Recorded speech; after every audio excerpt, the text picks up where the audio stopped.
Hello दोस्तों, आप सभी का स्वागत है आपके अपने परिवार नाथ मस्ती में। मैं हूं आलोक सिंह आतिश और आज के इस वीडियो सेशन में हम लोग बात करने वाले हैं वैज्ञानिक कारण की। जी हाँ दोस्तों, साइंटिफिक रीजन की। दोस्तों, इससे आपके हर एक एग्जाम में क्वेश्चन पूछे जाते हैं। आज तक क्वेश्चन पूछे गए हैं, आगे भी पूछे जाएंगे और जो अभी करेंट एग्जाम होगी उसमें आने की संभावना है। और अगर हर एक पॉइंट से क्वेश्चन नहीं बना तो मैंने जो थंबनेल पे लिखा है वीडियो डिलीट करने वाली बात, मैं वाकई में वीडियो डिलीट कर दूंगा। तो आइए आज के इस सेशन को देखते हैं कि आप इससे क्या एग्जाम उपयोगी सीख पाते हैं। और हाँ, लास्ट में मैं आपको क्वेश्चन भी करवाने वाला हूँ, तो बने रहिएगा वीडियो के अंत तक, भागिएगा मत। और आप देख रहे हैं कि आपके सामने वैज्ञानिक कारण में क्या क्या पूछे जाने वाले हैं। ओस गिरने का कारण क्या होता है, पृथ्वी पर वायुमंडलीय दाब का कारण क्या होता है, प्रेशर कुकर में खाना जल्दी पकता है, क्यों पकता है, दलदल में फंसे व्यक्ति को लेट जाने की सलाह दी जाती है, क्यों दी जाती है। दोस्तों, इन सारे पॉइंट से आपके एग्जाम में क्वेश्चन पूछे जाते हैं। आपने इस चीज को देखा भी होगा, लेकिन हम लोग कहते क्या है कि इसको बस रट लेते हैं वन लाइनर के रूप में, लेकिन कभी समझने का कोशिश नहीं करते हैं। लेकिन यकीन मानिए, आज के बाद से आपको ये झंझट ही खत्म हो जाएगा। बिल्कुल आप समझेंगे इस चीज को और याद करने का तो आपको फिर जरूरत ही नहीं पड़ेगा। आइए देखते हैं। पहला है दोस्तों, ओस गिरने का कारण क्या होता है। समानता आप सोचिए कि ओस आपका कब गिरता है, तो आप कहेंगे सर ओस जो है ये रात में गिरता है। कब गिरता है आपका? रात में गिरता है। दोस्तों, आपको मालूम होना चाहिए कि जो आपका एयर है, जो आपके वायुमंडल में एयर है, उसमें आपका बहुत तरह के गैस होते हैं, जैसे कि hydrogen, nitrogen, oxygen, carbon dioxide, बहुत तरह के गैस होते हैं। उस गैस के साथ साथ धूलकण भी होते हैं और साथ ही साथ जलवाष्प भी होता है। क्या होता है? जलवाष्प भी होता है, जिसको हम लोग क्या कहते हैं? वाटर वेपर कहते हैं। क्या कहते हैं हम लोग? वाटर वेपर कहते हैं। और आपको मालूम होना चाहिए कि वाष्प जो होता है ठंडा होने के बाद, वाष्प जो होता है ठंडा होने के बाद क्या हो जाता है? द्रव अवस्था में परिवर्तित हो जाता है। तो चूंकि आपके वायुमंडल में हवा है और हवा में मिश्रण के रूप में धूलकण और जलवाष्प दोनों हैं, तो रात के समय में वायुमंडलीय ताप जो होता है वो क्या हो जाता है? आपका कम हो जाता है। वायुमंडलीय ताप क्या हो जाता है? कम हो जाता है। और वायुमंडलीय ताप कम होने के चलते आपके वायुमंडल में जो जलवाष्प उपस्थित है वो द्रव अवस्था में परिणत होना शुरू हो जाता और आपके आसपास में वो पानी के रूप में गिरना शुरू हो जाता, जिसको हम लोग क्या कहते हैं कि ओस गिर रहा है। मतलब ओस गिरने का कारण क्या होगा? तो वायुमंडलीय ताप का कम हो जाना। वायुमंडलीय ताप का क्या हो जाना? कम हो जाना। इसका वैज्ञानिक कारण है ओस का। नेक्स्ट से आपसे ये कहा गया है कि पृथ्वी पर वायुमंडलीय दाब का कारण क्या है। देखिए, वहां पे वायुमंडलीय ताप कम हुआ तो क्या हुआ? ओस बना। अब आपसे पूछा गया कि पृथ्वी पर वायुमंडलीय दाब का कारण क्या है। दोस्तों, हम सभी जहां पे रह रहे हैं इस चीज को हम लोग स्थल मंडल बोलते हैं, लिथोस्फीयर बोलते हैं। और इसके ऊपर वाले आवरण को, जहां पे आपका बहुत सारे गैसेस प्रेजेंट है, उसको हम लोग एटमॉस्फेयर, वायुमंडल बोलते हैं। और आपको पता होना चाहिए कि हवा हम लोगों पर एक दाब एक्सर्ट करती है, एक दाब लगाती है, जिसको हम लोग वायुमंडलीय दाब कहते हैं। मैं आपको ध्यान दिला दूं और साथ ही साथ याद भी दिला दूं कि समान वायुमंडलीय दाब जो होती है, जिसको हम लोग नॉर्मल एटमॉस्फेरिक प्रेशर कहते हैं, वो 1.01 इंटू 10⁵ पास्कल होती है। इसको हम लोग 1 एटमॉस्फेयर कहते हैं, 1 ATM इक्वल्स टू कहते हैं ना। इसको हम लोग समान वायुमंडलीय दाब कहते हैं। अब आपसे यह पूछा गया कि पृथ्वी पर वायुमंडलीय दाब का कारण क्या है। वायुमंडलीय दाब सीधे सीधे ये बता रहा है कि वायु के चलते जो दाब उत्पन्न हो रहा है। भैया, वायु कहां है? तो वायु आपके वायुमंडल में है। अब उसको अपनी ओर खींच कौन रहा है? तो उसको अपनी ओर पृथ्वी खींच रहा है। तो कैसे खींच रहा है? गुरुत्वाकर्षण बल जो पृथ्वी का है वो हर चीज को, चाहे वायु हो या कोई वस्तु हो जो ऊपर में, उसको अपनी ओर खींचती है। तो पृथ्वी क्या करती है? वायु को भी अपनी ओर खींचती है। किसके चलते? गुरुत्वाकर्षण के चलते, जिसके चलते हम लोग को क्या फील होता है? वायुमंडलीय दाब फील होता है। तो अगर आपसे आपके एग्जाम में क्वेश्चन पूछा जाए कि पृथ्वी पर वायुमंडलीय दाब का क्या कारण है, तो आप क्या कहेंगे कि गुरुत्वाकर्षण पृथ्वी पर वायुमंडलीय दाब का कारण है। ग्रेविटेशन जो होता है वो पृथ्वी पे वायुमंडलीय दाब का कारण बनता है। नेक्स्ट कहता है कि प्रेशर कुकर में खाना जल्दी पकता है, क्यों? अब प्रेशर कुकर में खाना जल्दी क्यों पकता है? जनरली दोस्तों, हम लोग क्या कहते हैं कि जो हम लोग का प्रेशर कुकर रहता है वो पूरी तरह से क्लोज होता है, ढक्कन बंद होता है प्रेशर कुकर का। दोस्तों, जब ढक्कन बंद होता है तो इसमें जब हम लोग टेम्परेचर देते हैं, मान लीजिए कि दाल पका रहे हैं या चावल पका रहे हैं, तो उसमें तो आप पानी डालेंगे ही। बिना पानी के कभी देखे हैं प्रेशर कुकर में खाना बनते हुए? आप कहेंगे कैसा बात कर रहे हैं, ना बनता है। तो ना बनता है, सही बात है। पानी जब आप डालते हैं इसमें तो टेम्परेचर देने के बाद क्या होता है, ये पानी उबलना शुरू हो जाता है और वाष्प बनना शुरू हो जाता है, वेपर बनना शुरू हो जाता है। और ये इतना ज्यादा ये उबलना शुरू हो जाता है कि वहां पे जो वेपर होता है वो उस जो खाना आप दिए हैं, जो चावल दिए हैं, उस पे वो क्या करता है कि उसकी जो बॉइलिंग पॉइंट होती है उसको वो बढ़ा देता है। जो आपका वेपर है वो उस पे दबाव डाल करके जो पानी का बॉइलिंग पॉइंट होता है उसको वो क्या करता है, बढ़ा देता है। और जैसे ही बॉइलिंग पॉइंट बढ़ता है तो उसके मॉलिक्यूल्स खुद ब खुद क्या होते हैं, टूटना शुरू हो जाते हैं और हम कहते हैं कि खाना पकना शुरू हो गया। मतलब हम सिंपल वे में कह सकते हैं कि प्रेशर कुकर में खाना जल्दी पकता है, क्योंकि यहाँ पे क्या होता है कि क्वथनांक बढ़ जाता है। क्या होता है, क्वथनांक बढ़ जाता है। क्वथनांक क्या होता है, बढ़ जाता है। किसका क्वथनांक बढ़ जाता है, तो पानी का क्वथनांक बढ़ जाता है। अब आप कहेंगे कि पानी के क्वथनांक का दाब से क्या लेना देना है, पानी के क्वथनांक का दाब से क्या लेना देना है, या पानी का क्वथनांक क्यों बढ़ जाएगा। तो दोस्तों इस पे जो वाटर वेपर आता है वो वाटर वेपर बहुत अधिक इस पे दाब एक्सर्ट करता है। किस पे, खाने के मॉलिक्यूल्स और पानी के मॉलिक्यूल्स पे। तो आपने सुना होगा कि जब हम लोग ऊपर की ओर जाते हैं तो वायुमंडलीय दाब घट जाता है, नीचे की ओर आते हैं, नीचे में कहां, समुद्र तल पे आते हैं तो वायुमंडलीय दाब बहुत ज्यादा हो जाता है। हम लोग ऐसा कहते हैं। तो एक और लॉजिक कहते हैं कि पहाड़ पे जब ऊपर चढ़ते हैं तो खाना बनाना मुश्किल होता है। क्यों होता है, क्योंकि जैसे ही ऊपर जाते हैं तो दाब घट जाता है, तो पानी की क्वथनांक क्या हो जाती है, घट जाती है। पानी की क्वथनांक क्या हो जाती है, घट जाती है। तो उसके जो मॉलिक्यूलर फोर्स होते हैं, किसके, खाना के जो मॉलिक्यूलर फोर्स होते हैं वो जल्दी पक नहीं पाता, दाल चावल जल्दी पक नहीं पाता। लेकिन दाब बढ़ता है तो उसका क्वथनांक भी क्या हो जाता है, बढ़ जाता है। जिसके चलते हम लोग क्या कहते हैं कि प्रेशर कुकर में खाना आपका जल्दी पकता है। रीजन क्यों होता है, क्योंकि प्रेशर कुकर में पानी का क्वथनांक क्या हो जाता है, बढ़ जाता है। अब नेक्स्ट बात आती है दोस्तों कि दलदल में फंसे व्यक्ति को लेट जाने की सलाह दी जाती है। क्यों की, काहे दी जाती है, ये भी आपसे बार बार क्वेश्चन पूछा जाता है आपके एग्जाम में। आपने देखा भी होगा कि जब कोई नदी में या फिर आपका कोई कीचड़, दलदल का मतलब यहाँ पे कीचड़ से हुआ, कोई आदमी कीचड़ में अगर फंस जाता है और वो उसमें धंसना शुरू कर देता है तो लोग उसको सलाह देता है कि तुम उस पे लेट जाओ, कीचड़ पे लेट जाओ। काहे लेट जाओ, या फिर बरसात के दिन में आप अपने घर के आसपास देखे होंगे जहाँ कीचड़ हो जाता है तो वहां पे लोग चलने के लिए क्या करते हैं, तख्ता रख देते हैं। तख्ता समझते हैं ना, लकड़ी का टुकड़ा, गत्ता जिसको हम लोग बोलते हैं। तो कुछ गत्ता को कुछ लोग कार्टून भी बोलते हैं, तो कार्टून मत समझिएगा, लकड़ी का तख्ता समझिएगा, पलाई समझ रहे होंगे उस चीज को समझिएगा। तो उस तख्ता को क्यों रख देते हैं दोस्तों, आपको मैं याद दिला दूं कि आपका जो प्रेशर होता है उसका सूत्र होता है बल बटा क्षेत्रफल, फोर्स बटा एरिया। क्या होता है, फोर्स बटा एरिया। तो इसको हम लोग क्या कहते हैं, इसका मतलब ये हुआ कि P is directly proportional to the force. मतलब ये हुआ कि दाब जो है वो बल के समानुपाती होती है। मतलब जितना ज्यादा बल देंगे उतना ज्यादा दाब लगेगा, जितना ज्यादा बल देंगे उतना ज्यादा क्या होगा, दाब लगेगा। और फिर नेक्स्ट कहते हैं कि प्रेशर जो होता है वो एरिया के व्युत्क्रमानुपाती होते हैं। एरिया बोले तो क्षेत्रफल। दोस्तों अगर आप इसको ना समझ रहे हैं तो बल बटा क्षेत्रफल भी समझ सकते हैं, बल बटा क्षेत्रफल। तो हम लोग क्षेत्रफल के क्या कहते हैं, व्युत्क्रमानुपाती होता है। क्या व्युत्क्रमानुपाती होता है, दाब व्युत्क्रमानुपाती होता है। इसका मतलब ये हुआ कि अगर क्षेत्रफल बढ़ेगा तो दाब घटेगा, और अगर क्षेत्रफल घटेगा तो दाब बढ़ेगा। इसीलिए देखते होंगे दोस्तों जो कील बनाई जाती है उसका जो पॉइंट होता है जो दीवार में जाता है वो नुकीला होता है। क्यों, क्योंकि उस पे जो है कम दाब में ही वो अंदर चला जाए।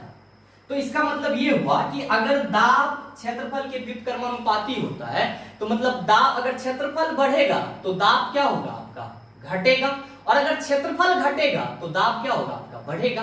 अब कहेंगे इसका इससे क्या लेना देना है। तो दोस्तों दलदल में जब हम लोग फंस जाते हैं तो हम लोग का पैर थोड़ा नुकीला होता है हमारे शरीर के फ्लैटनेस की अपेक्षा, जब हम लेट जाएं उसकी अपेक्षा। तो वो क्या करता है कि ज्यादा दाब उत्पन्न करता है उस दलदल वाले जमीन में, तो नीचे जाने की संभावना ज्यादा होती है। लेकिन जैसे ही हम लेट जाते हैं तो हमारे शरीर के द्वारा जो एरिया होता है उस पे फोर्स एक्सर्ट करने का, दलदल कीचड़ में फोर्स एक्सर्ट करने का, वो क्या हो जाता है, बड़ा हो जाता है। और जैसे ही बड़ा हो जाता है तो अभी आपने रिलेशन देखा कि अगर एरिया बड़ा होगा तो उसमें धंसने की जो चांस होगी वो कम होगी, मतलब वहां पे दाब जो होगा वो कम लगेगा। तो सीधा सा हम लोग कहते हैं कि दलदल में फंसे व्यक्ति को लेट जाने की सलाह दी जाती है। क्योंकि क्षेत्रफल बढ़ने से दाब कम होता है। क्षेत्रफल बढ़ने से क्या होता है, दाब कम होता है। बताइए आपके हर एक एग्जाम में इससे संबंधित क्वेश्चन मिलता है या नहीं मिलता, आप इसको वन लाइनर के रूप में रटते हैं या नहीं रटते हैं, जरूर रटते होंगे। नेक्स्ट प्रतिध्वनि का कारण है। प्रतिध्वनि का क्या कारण है भाई? तो हम लोग क्या कहते हैं कि ध्वनि का जो परावर्तन इको कब प्रोड्यूस होता है? तो इको प्रोड्यूस होता है आपका ध्वनि के परावर्तन से, ध्वनि के परावर्तन से। हाँ, सिर्फ प्रकाश का ही परावर्तन नहीं होता है, आपके साउंड का भी परावर्तन होता है। साउंड जब एक सरफेस से, जैसे कि मान लीजिए कि यहाँ पे कोई इंसान है, इस तरह से आप समझिए कि कोई लड़का है और ये बोल रहा है, ये क्या कर रहा है? बोल रहा है, और यहां से इसकी साउंड इससे टकरा रही है। तो बोलने के बाद, इससे टकराने के बाद ये साउंड क्या होता है आपका कि फिर रिटर्न आ जाता है, इसी के पास आ जाता है। पहाड़ वगैरह में या घाटी वगैरह क्षेत्र में जाएंगे तो आप देखेंगे कि आप जब बोलेंगे तो पहाड़ से आपकी आवाज टकरा करके रिटर्न हो जाएगी। दोस्तों, साउंड का किसी ऑब्जेक्ट से या किसी दीवार से टकरा कर रिटर्न आने परावर्तन कहते हैं। और परावर्तन क्या उत्पन्न करता है? प्रतिध्वनि, इको उत्पन्न करता है। और एक चीज और जो सबसे मेन इंपॉर्टेंट पॉइंट है, इसका याद रखिएगा कि ध्वनि के परावर्तन के लिए न्यूनतम दूरी कितना चाहिए? 17.2 मीटर, या फिर आप सिंपल वे में कह सकते हैं 17 मीटर चाहिए। आइए कुछ और पॉइंट है इसके बेसिक, उसकी भी हम लोग बात करते हैं। आइए दोस्तों, अब हम लोग नेक्स्ट कुछ और वैज्ञानिक कारण की बात कर ले। आप यहाँ पे देखिए, हवाई जहाज से यात्रा करते समय पेन से स्याही निकलने लगती है। क्या कारण हो सकता है? ध्यान दीजिएगा, बहुत ही बेहतरीन कारण है इसके लिए। वो कारण क्या है? वायु दाब का कम हो जाना। क्या हो जाना? वायु दाब का कम हो जाना। एक और सबसे महत्वपूर्ण बात, अगर आपके ऊपर से वायु दाब हटा दिया जाए, पूरी तरह से वायुमंडलीय दाब को हटा दिया जाए, तो क्या हो जाएगा? आपके नाक से खून गिरना शुरू हो जाएगा। मतलब कि आपके बॉडी के अंदर जो रक्त प्रवाहित हो रही है वो भी वायुमंडलीय दाब के अंतर्गत ही प्रवाहित हो रही है। वही चीज होता है दोस्तों, क्योंकि हम जानते हैं, क्या जानते हैं कि जब नीचे आएंगे, ऊपर से नीचे आएंगे, गहराई बढ़ेगी तो दाब क्या होगा? बढ़ेगा। और जब क्या होगा कि गहराई घटेगी, मतलब ऊपर की ओर जाएंगे, तो दाब मेरा क्या होगा? दाब मेरा घटेगा। तो हवाई जहाज तो जनरली हम लोगों से ऊपर उड़ता है, और ऊपर जाने के बाद दाब घट जाती है। तो जो दाब घट जाएगी तो जो पेन की रिफिल में इंक भरा हुआ होगा वो निकलना शुरू हो जाएगा। क्यों? क्योंकि रिफिल हो या फिर कोई और चीज हो जो लिक्विड रूप में किसी पाइप में भरी जाती है, वो वायुमंडलीय दाब के अकॉर्डिंग भरी जाती है। वो इसलिए भरी जाती है कि वो समान वायुमंडलीय दाब पे चल सके, जहां पे हम लोग रह रहे हैं वहां पे चल सके। लेकिन जैसे ही समान वायुमंडलीय दाब से कम वायुमंडलीय दाब पे उसको ले जाएंगे, वो बाहर आना शुरू हो जाता है। मतलब सीधा सा रीजन क्या हो जाता है कि वायु दाब का कम हो जाना। वायु दाब का कम हो जाना क्या है कि पेन से स्याही गिरने का कारण है। कहां पे? जब हवाई जहाज में रहते हैं। और दोस्तों, इसी के लिए आपको मना भी किया जाता है कि आप एरोप्लेन में पेन लेके ना जा सकते हैं। नेक्स्ट, तेज हवा वाली रात में ओस नहीं बनती है। रीजन क्यों? अभी आपने देखा कि रात में ओस बनती है। क्यों बनती है? क्योंकि वायुमंडलीय ताप कम हो जाता है, तो जो जलवाष्प होता है वो क्या होता है? द्रव अवस्था में परिवर्तित होना शुरू हो जाता है। अब दोस्तों, एक और सबसे बहुत ही इंपॉर्टेंट घटना होती है आपके वायुमंडल में। उस घटना को हम लोग बोलते हैं वाष्पीकरण। क्या बोलते हैं हम लोग? वाष्पीकरण। और वाष्पीकरण के बारे में आप समझ लेंगे थोड़ा सा तो आपके लिए ज्यादा फायदा होगा। वो क्या कि वाष्पीकरण आपका एक ऐसी घटना है जो किसी भी द्रव के सतह से होती है, और ये किसी भी तापमान पर हो सकती है, इवन रूम टेम्परेचर पे भी हो सकता है। और इसको 3-4 चीज अफेक्ट करते हैं, जैसे कि आपका तापमान कितना होता है किसी भी चीज को वाष्पित करने के लिए, या फिर आप कहते हैं हवा का गति क्या। अगर हवा का गति तेज होता है तो वाष्पीकरण की दर क्या होती है? बहुत तेजी से होता है। अगर सरफेस एरिया, सतही क्षेत्रफल बढ़ा देते हैं तो वाष्पीकरण की दर भी क्या होती है? तेजी से होती है। तो ये सारे कुछ फैक्टर्स हैं, और उनमें से जो आपका एक सबसे इंपॉर्टेंट फैक्टर है वो ये कि हवा की गति वाष्पीकरण की दर को क्या कर देती है? बढ़ा देती है। यहाँ पे आपसे पूछा है कि तेज हवा वाली रात में ओस नहीं बनती है, तो जल वाष्प आपका ठंडा होगा तो क्या होगा? ओस कहते हैं उसको, हम लोग क्या कहते हैं? ओस कहते हैं। लेकिन यहाँ पे पूछा है कि ओस नहीं बनती है, कारण क्या होता है? एक्चुअली कारण ये होता है दोस्तों कि जो हमारे वायुमंडल में जलवाष्प उपस्थित होते हैं, जो जलवाष्प उपस्थित होते हैं वो हवा की गति से बहुत तेजी से वाष्पीकृत होना शुरू हो जाता है। मतलब पहले से तो वो वाष्प था ही, अब और ज्यादा वाष्पित होना शुरू हो जाता है, तो आपके वायुमंडल के सतह से हट जाता है और आपको पता नहीं चलता है कि ओस गिरी है या नहीं गिरी है। तो हम लोग क्या कहते हैं कि जो तेज हवा वाली रात होती है, जब हवा तेज चलती है तो ओस छट जाता है। इसका रीजन ये हुआ कि वाष्पीकरण की दर क्या होती है? बढ़ जाती है। वाष्पीकरण की दर क्या होती है? बढ़ जाती है। वाष्पीकरण की दर का बढ़ जाना आप कह सकते हो। नेक्स्ट है आपका कि तापमापी। दोस्तों, इसको हम लोग थर्मामीटर कहते हैं। क्या कहते हैं? थर्मामीटर कहते हैं। आपको पता होना चाहिए कि थर्मामीटर में जो हम लोग थर्मामीटर अपने बॉडी के टेम्परेचर को मेजर करने के लिए करते हैं, जो आपका क्लिनिकल थर्मामीटर होता है। एक आपका ये भी होता है मेट्रोलॉजिकल थर्मामीटर भी होता है, जिससे आपके वेदर का, क्लाइमेट का टेम्परेचर मापा जाता है। और एक आपका डिजिटल थर्मामीटर भी होता है। दोस्तों ये सब थर्मामीटर के टाइप हैं। तो डिजिटल थर्मामीटर में तो पारे का उपयोग नहीं किया जाता, लेकिन यहाँ पे जो आपका तापमापी है, जो हम लोग क्लिनिकल थर्मामीटर की बात करते हैं या मैक्सिमम मिनिमम थर्मामीटर की बात करते हैं, उसमें पारे का उपयोग किया जाता है। क्यों उपयोग किया जाता है? आप देखे होंगे कि थर्मामीटर में पारा आपका यहाँ पे रहता है, जब नॉर्मल स्टेज में रहता है। जैसे ही डॉक्टर इसको लगाया है इसे, तो वो पारा धीरे धीरे फैलने लगता है। मतलब क्या हुआ कि पारा को जब गर्म करते हैं तो उसमें फैलने की प्रवृत्ति होती है, मतलब पारा गर्म होने पर फैलता है, इसीलिए तापमापी में पारे का प्रयोग किया जाता है। तो आप लिख सकते हैं क्या कि पारा गर्म करने पर, पारा गर्म करने पर फैलता है। गर्म करने पर क्या होता है? फैलता है। इसीलिए थर्मामीटर में किसका यूज किया जाता है? तो पारे का यूज किया जाता है। दोस्तों आपसे कभी कभी इसका सिंबल भी पूछ दिया जाता है, तो Hg याद रखेंगे। कभी थर्मामीटर लेकर के आएंगे तो बताएंगे थर्मामीटर क्या होता है, पूरा एकदम डिटेल से एक बार में चला जाएगा डिट्टो माइंड में। रात में पेड़ के नीचे नहीं सोना चाहिए। अरे भैया सांस खाली आप ही लीजिएगा कि पेड़ों पौधा के लेने दीजिएगा।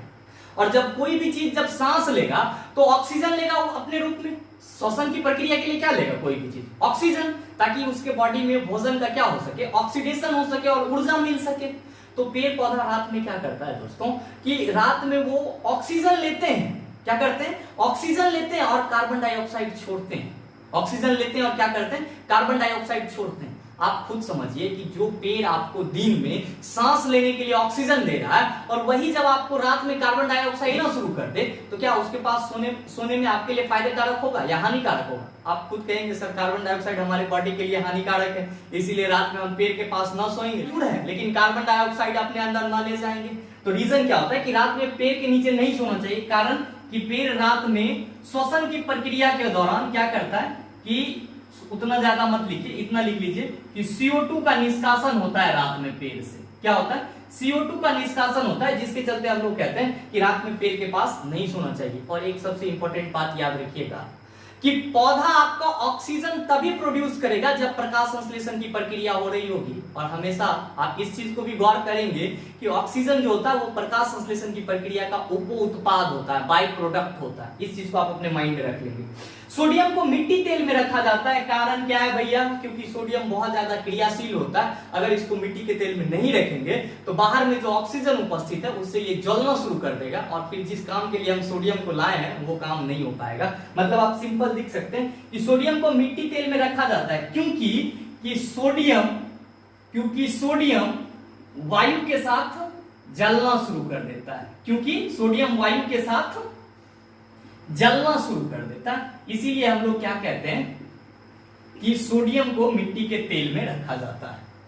नेक्स्ट दोस्तों आपसे पूछा है कि हीरे के चमकने का कारण बहुत इजी है, टोटल इंटरनल रिफ्लेक्शन कहते हैं, पूर्ण आंतरिक परावर्तन कहते हैं। एक चीज और याद रखिएगा, पूर्ण आंतरिक परावर्तन पे ही आपको गर्मी के दिनों में मरीचिका देखने को मिलता है।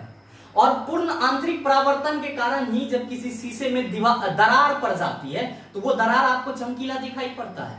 और एक चीज जो सबसे अहम बात है पूर्ण आंतरिक परावर्तन के लिए, वो क्या कि में पूर्ण आंतरिक परावर्तन होने के लिए क्रिटिकल एंगल का जो वैल्यू होता है वो कितना होता है? 90 डिग्री होता है। कितना होता है? 90 डिग्री। आइए कुछ और पॉइंट है उसको भी डिस्कस कर लेते हैं, फिर हम लोग बात करेंगे क्वेश्चन की। अब हम लोग बात करते हैं अगले कुछ पॉइंट की। अब इसमें आपसे पूछा क्या गया है कि लाल रंग के प्रकाश में हरा घास काला क्यों दिखाई देता है? आपने जनरली शादी समारोह में इस चीज को एब्जॉर्ब भी किया होगा, आपने देखा भी होगा कि जब घास पे क्या होता है कि लाल रंग पड़ता है तो घास आपको कैसा दिखाई पड़ता है? काला दिखाई पड़ता है। रीजन क्या होता है दोस्तों? रीजन ये होता है कि जो हरा घास होता है उसमें हरा रंग होता है, वो क्या करता है कि हरा घास लाल रंग को अवशोषित कर लेता है। लाल रंग को क्या करता है? अवशोषित कर लेता है, इसीलिए आपको कैसा दिखाई पड़ता है? काला दिखाई पड़ता है। कई बार आपके एग्जाम में ये चीज पूछा गया है। दोस्तों अगर आपको रंग वगैरह में आपको दिक्कत है तो मैं इस पे एक शानदार वीडियो लाने वाला हूं, और वो भी आपका एक लाल काके परिवार की कहानी से। बहुत ही फनी है, मजेदार है, बस कुछ दिन में आ जाएगा, वेट कीजिएगा। आपका रंग का जो भी कंफ्यूजन होगा दूर हो जाएगा। नेक्स्ट बात करते हैं, पानी से भरे बाल्टी का पेंदा ऊपर उठे नजर आने का कारण क्या है? सुनिए, पानी से भरे बाल्टी का पेंदा ऊपर उठे आने का कारण, या फिर आपसे पूछ दे कि हलवाई की दुकान में रसगुल्ला आपको बड़ा बड़ा दिखता है, रीजन क्या है, या फिर आपसे क्या पूछा जाए कि नदी के किनारे जब आप नदी में पैर डाल के बैठे हुए रहते तो आपका पैर ऊपर की ओर उठा हुआ मालूम पड़ता है, ऐसा क्यों? सबका बस एक ही रीजन है, वो कौन सा रीजन है? प्रकाश का अपवर्तन। कौन सा रीजन है? प्रकाश का अपवर्तन। एक चीज और ध्यान से देखिएगा कि प्रकाश के अपवर्तन के चलते ही जब किसी पानी से भरे बाल्टी में आप कोई छड़ी को रखते हैं तो वो छड़ी आपको कुछ मुड़ा हुआ दिखाई पड़ता है। ध्यान दीजिएगा, अपवर्तन की घटना क्या होती है? अपवर्तन की घटना का मतलब ये होता है कि प्रकाश जब एक माध्यम से क्या, माध्यम को मैंने कई बार बताया है, ठोस, द्रव और गैस आपके 3 माध्यम है। तो प्रकाश जब एक माध्यम से दूसरे माध्यम में जाती है, मतलब क्या कि मान लीजिए कि पहले गैस है, वायु वाला माध्यम है, अब इस गैस वाले माध्यम से क्या हो रहा है कि ये द्रव में आ रहा है, तो द्रव आपका एक माध्यम है, तो एक माध्यम गैस और दूसरा माध्यम द्रव। तो जब प्रकाश एक माध्यम से दूसरे माध्यम में मुड़ती है, क्या होती है? मुड़ती है, तो इसी मुड़ने की घटना को हम लोग क्या कहते हैं? प्रकाश का अपवर्तन कहते हैं। और प्रकाश के अपवर्तन के चलते आपको पानी से भरे बाल्टी का पेंदा ऊपर उठा हुआ नजर आता, हलवाई की दुकान में जो रसगुल्ला रखा हुआ था वो बड़ा बड़ा नजर आता आपको, या फिर आप जब नदी के किनारे पैर पानी में डाल करके बैठते हैं तो आपका पैर उठा हुआ दिखाई पड़ता है। रीजन क्या है? प्रकाश का अपवर्तन। क्या है रीजन आपका? प्रकाश का अपवर्तन। नेक्स्ट है आपका बांध के नीचे की दीवारें मोटी बनाई जाती है। रीजन क्या होता है? अगर आप लोग पानी वाले एरिया से होंगे तो आपके आसपास में बांध बनाया जाता होगा, और उस बांध का जो नीचे वाला एरिया है वो उसको बहुत मोटा किया जाता है। आपको अभी जस्ट मैंने बताया कि गहराई बढ़ती है तो जो द्रव का दाब है वो क्या हो जाता है? बढ़ जाता है। तो गहराई बढ़ने के साथ द्रव पानी जो है उस बांध पे बहुत ज्यादा फोर्स एक्सर्ट करेगा, तो बांध टूट जाएगी, तो फिर ऐसा बांध बना के क्या फायदा?